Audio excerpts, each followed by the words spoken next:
Hello friends, CTET के लिए जो अपनी लगातार क्लासेज आपकी चल रही हैं तो उसमें जो है ये सीडीपी की क्लास रहेगी। बाल विकास के अपन इम्पोर्टेंट 10 ऐसे क्वेश्चन जो कि लगभग हर बार पूछे जाते हैं, और ये 10 क्वेश्चन मान के चलना, हर एग्जाम हर बार आप सीटेट का कोई भी पेपर उठा के देखना, ये 10 क्वेश्चन हमेशा रिपीट होते हैं। तो उन्हीं 10 क्वेश्चन का अपन डिस्कस करने वाले हैं और काफ़ी कम समय में 10 क्वेश्चन जो हैं वो आपको दिए जाएंगे। तो डेली बिल्कुल निःशुल्क बैच से आप जुड़ जाइए, यूट्यूब पे अपना निःशुल्क बैच चल रहा है।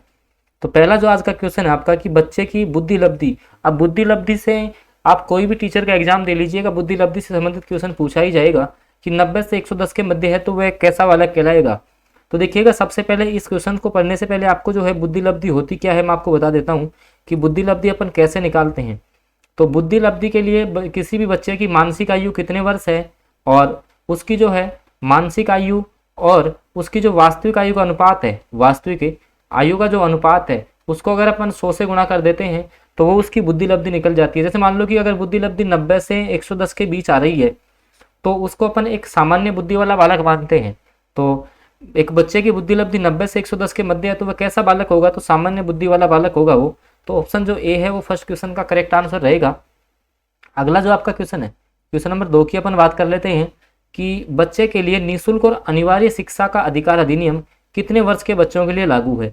अपन ने काफ़ी कुछ डिस्कस किया था भाई, आरटी एक्ट जो आपका 2009 था, ठीक है, उसके संबंध में काफ़ी डिस्कस किया था कि भाई एक आपका जो है एजुकेशन के फील्ड में एक ऐसा अधिनियम पारित किया गया था जिसमें कि 6 से 14 वर्ष के बच्चों के लिए 6 से 14 वर्ष के बच्चों के लिए निःशुल्क शिक्षा का प्रावधान था, निःशुल्क शिक्षा का प्रावधान था। तो इसकी आपसे एज लिमिट पूछी है तो आपकी 6 से 14 वर्ष हो जाएगी।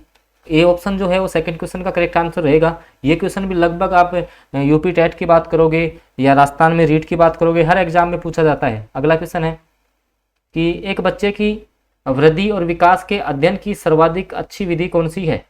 भाई एक बच्चे की जो है वृद्धि का और विकास का अध्ययन आपको करना है तो मनोविश्लेषण विधि काम में लेंगे आप, तुलनात्मक विधि लेंगे या विकासीय विधि लेंगे, आपकी जो है सांख्यिकी विधि लेंगे।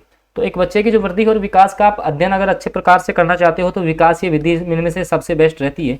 तो ऑप्शन सी जो है वो करेक्ट रहेगा। अगला जो क्वेश्चन है, अब देखिएगा बुद्धि के जो अनेक सिद्धांत थे, जैसे बहुबुद्धि सिद्धांत किसने दिया था, बहुबुद्धि सिद्धांत किसने दिया, जैसे गार्डनर ने जो है 7 बुद्धि का अभिमान निर्धारित किया था, इनमें से कौन सा नहीं था।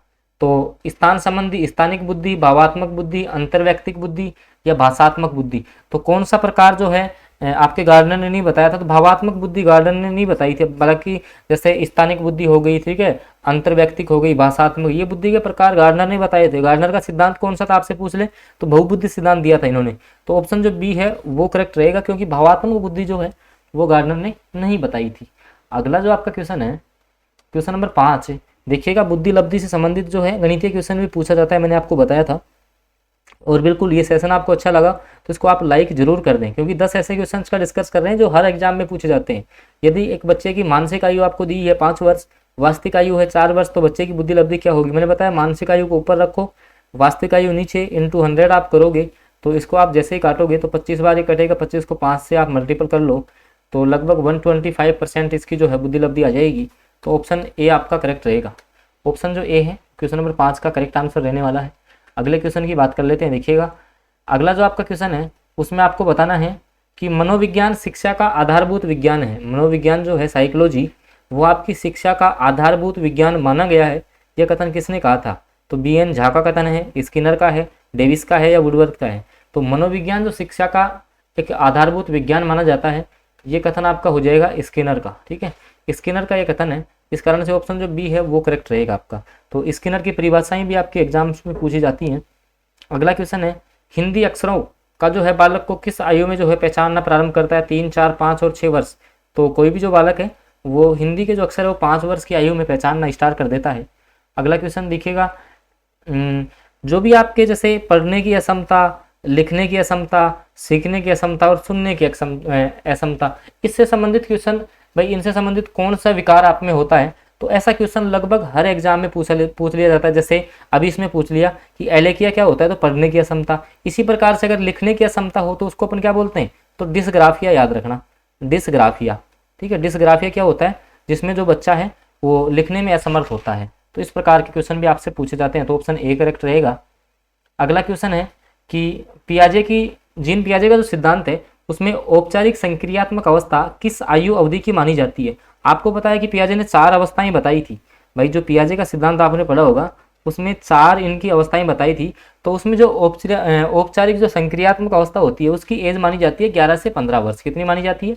11 से 15 वर्ष एज मानी जाती है। तो ऑप्शन जो डी है वो आपका करेक्ट रहेगा। इसमें आपसे अमूर्त जो संक्रियात्मक अवस्था है उसकी आयु भी पूछी जा सकती है, क्योंकि जीन पियाजे आपका साइकोलॉजी में बहुत इंपॉर्टेंट है। लगभग हर जगह जो है इनका जो आपका संज्ञानात्मक विकास का सिद्धांत है वहाँ से लगभग क्वेश्चन पूछा ही जाता है। और चलते हैं अपन आज के जो है लास्ट क्वेश्चन की तरफ। देखिएगा कि आपको कमेंट करके बताना इस क्वेश्चन का आंसर कि गर्भ में जो है बालक को विकसित होने में कितने दिन का समय लगता है। एक जो है गर्भ में बालक को जो है विकसित होने में कितने दिन का समय लगता है? 150 दिन, 180 दिन, 390 दिन या 460 दिन। तो इसका जो आंसर है वो आपको कमेंट बॉक्स में देना है, क्या इसका करेक्ट आंसर होना चाहिए।